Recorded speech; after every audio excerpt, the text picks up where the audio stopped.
Fala pessoal, Isaac aqui. Este vídeo foi um pedido do querido membro do canal Diogo Habsburg. Um abraço para ele e todos aí no Amazonas. Por causa dos filmes, todos nós conhecemos Gondor, o majestoso reino dos homens e sua bela cidade de Minas Tirith. Entretanto, o que nem todos sabem é que o reino de Gondor tinha um reino praticamente idêntico no norte, que se chamava Reino de Arnor. Para se ter uma ideia, logo após ambos os reinos serem fundados, por determinado período de tempo, o reino de Arnor chegou a ser mais próspero e mais poderoso do que o de Gondor, em especial porque se situava próximo aos Elfos, do Alto Rei Gil-galad.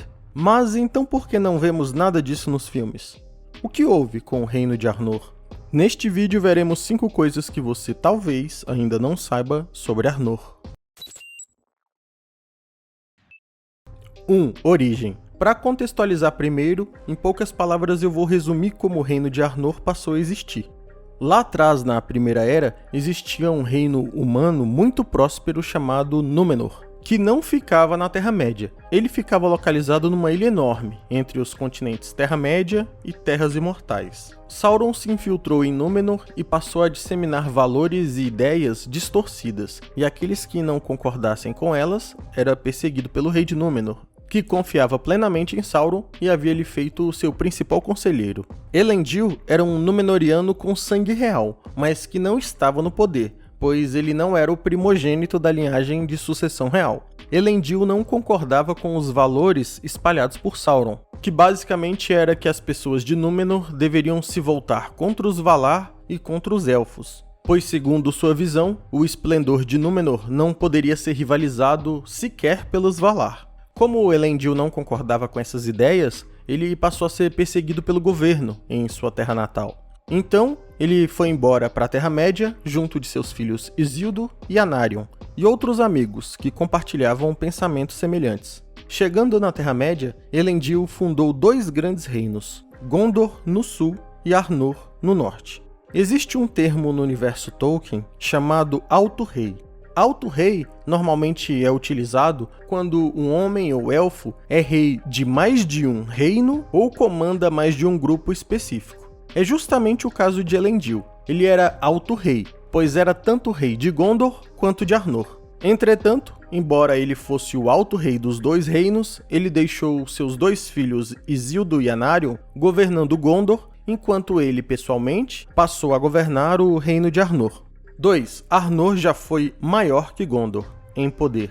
Arnor ficou popularmente conhecida como o Reino do Norte, enquanto Gondor era chamado pelas pessoas de o Reino do Sul. A íntima relação entre os 2 reinos era tão grande que os povos da Terra-média chamavam Gondor e Arnor de os Reinos dos Dúnedain em exílio. Dúnedain, como já mencionado em outros vídeos, significa Homens do Oeste, referindo-se ao reino de Númenor, que ficava numa ilha ao oeste da Terra-média. Embora no futuro Gondor viesse a ter mais que o triplo de prosperidade e força militar, no início essa situação era completamente invertida. Isso porque Arnor tinha 2 grandes vantagens em relação a Gondor. A primeira é que muitos Númenóreanos imigrantes e colonialistas já moravam na região originalmente onde se tornaria o reino de Arnor. E segundo, por causa de sua localização geográfica, que ficava próxima dos Elfos sob o comando do último Alto Rei dos Elfos, Gil-galad, que viviam numa região próxima a eles, o que resultou em grandes benefícios mútuos de comércio e aliança militar. Posteriormente, Gil-galad e seus elfos se moveriam mais ao sul, mas quando Elendil chegou pela primeira vez na região, os homens oriundos de Númenor, chamados de Dúnedain, eram em sua maioria amigos dos elfos, diferentes daqueles que permaneceram na ilha. 3. O início do fim. A Guerra da Última Aliança. Essa guerra que nós vemos na introdução do primeiro filme de Senhor dos Anéis se trata da Guerra da Última Aliança. O nome completo dessa guerra é Guerra da Última Aliança entre os Homens e Elfos. Isso porque, embora muitos homens e elfos viessem a manter seus laços de amizade, como por exemplo Aragorn e elfos como Legolas e Galadriel, seria a última vez que um Alto Rei dos Homens firmaria uma aliança com um Alto Rei Élfico, no caso Elendil e Gil-galad. A Guerra da Última Aliança foi o começo da decadência do reino de Arnor, porque nela houveram perdas que jamais foram superadas, pelo menos até a ascensão de Aragorn, mas isso demoraria mais ou menos 1 milênio até acontecer. Na Guerra da Última Aliança, figuras extremamente importantes, tanto dos homens quanto dos elfos, acabaram morrendo. Para começar, os 2 altos reis, Gil-galad e Elendil, morreriam batalhando Sauron em pessoa. Além dos alto-reis, um dos filhos de Elendil e irmão de Isildur, Anarion, também morreu nesta guerra. Outra figura importante a morrer do lado dos elfos foi Oropher, rei dos elfos da floresta, pai de Thranduil e avô de Legolas. Como se não bastasse tantas perdas importantes, quando Isildur estava se dirigindo ao reino de Arnor para tomar posse daquele reino e se tornar o alto rei dos 2 reinos combinados, ele foi emboscado por orcs. No evento que ficaria conhecido como o Desastre dos Campos de Lys, Isildur foi morto. Nos livros, é dito que ele estava acompanhado de seus 3 filhos mais velhos e de 200 cavaleiros. E embora eles tenham conseguido inicialmente repelir o ataque, eles estavam em desvantagem de pelo menos 10 para 1. Os orcs então esperaram anoitecer e massacraram a companhia de Isildur. Nos livros também diz que os orcs não sabiam que Isildur portava um anel, mas que mesmo assim foram atraídos instintivamente por ele. Essa cena da morte de Isildur também é mostrada nos filmes, e é quando o anel de Sauron se perde. Contudo, Isildur não possuía apenas os 3 filhos que foram mortos com ele. Havia um quarto, o caçula chamado Valandil. Ele seria criado em Valfenda por Elrond e se tornaria o novo rei do reino de Arnor. Foi aqui que os reinos pararam de ser governados por uma mesma linhagem. Enquanto este filho mais novo de Isildur passou a governar Arnor, o filho de seu irmão Anarion, que morreu na Guerra da Última Aliança, chamado Menendil, se tornou rei de Gondor. Então, embora todos fossem descendentes de Elendil, agora os descendentes do irmão mais velho Isildur governavam o reino de Arnor, e os descendentes do irmão mais novo Anarion passaram a governar Gondor.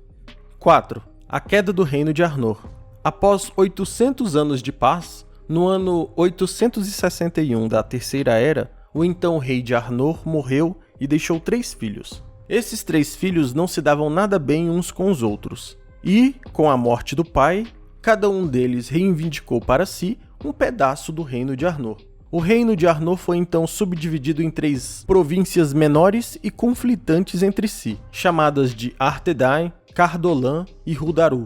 O filho mais velho ainda tentou reivindicar o reino de Arnor de forma unificada, por direito hereditário, mas seus irmãos não abriram mão de suas regiões e Arnor entrou em guerra civil. O resultado a partir daí já é previsível. Aliás, como consta no livro de Mateus, capítulo 12, versículo 25, todo reino dividido contra si mesmo será arruinado, e toda cidade ou casa dividida contra si mesma não subsistirá. Foi exatamente o que houve com Arnor. As batalhas internas enfraqueceram tanto as 3 províncias que elas se tornaram um alvo fácil aos inimigos externos. Sauron encarregou seu chefe de guerra, o Rei Bruxo, com uma missão: dizimar o reino de Arnor. Para tanto, o Rei Bruxo fundou um reino próximo à região de Arnor, que seria chamado de Reino de Angmar. E é justamente por isso que o Rei Bruxo é referido como o Rei Bruxo de Angmar. O Rei Bruxo pacientemente foi acumulando poder e esperando que o reino de Arnor fosse se auto-enfraquecendo. Quando ele percebeu que as províncias já estavam suficientemente enfraquecidas, iniciou sua campanha. As províncias de Cardolan e Rhudaru caíram primeiro, e apenas Arthedain permaneceu por determinado período. Mas, eventualmente, também viria a cair, e com isso, a total destruição do reino de Arnor. Entretanto, embora o reino em si tenha deixado de existir, houveram sobreviventes, que se instalaram em outros lugares, inclusive membros da família real, descendentes de Isildur. Estes se tornariam andarilhos conhecidos como Rangers, ou Guardiões do Norte. Inclusive, nosso querido Aragorn foi um deles. 5. A reunificação dos reinos. Quando Sauron é finalmente derrotado ao fim da Terceira Era, Aragorn, descendente de Isildur, foi aceito como rei de Gondor, em decorrência de vários motivos, dentre eles ter sido um excepcional comandante de guerra, bem como ser o único capaz de curar os feridos pelos Nazgûl durante a guerra. Aragorn, chamado de Rei Elessar, determina então a reconstrução do reino de Arnor no norte e a reunificação dos reinos. O condado dos Hobbits se situa dentro da região do Reino de Arnor, mas Aragorn abriu uma exceção para eles e criou uma lei específica que os homens estavam proibidos de adentrar o condado, incluindo ele mesmo, o rei. E com isso chegamos ao fim de mais um vídeo. Se você gostou, não deixe de se inscrever e deixar um gostei para ajudar o canal. Para mais conteúdo relacionado a Senhor dos Anéis, me segue no Instagram no endereço que está na tela. Um abraço e até o próximo vídeo.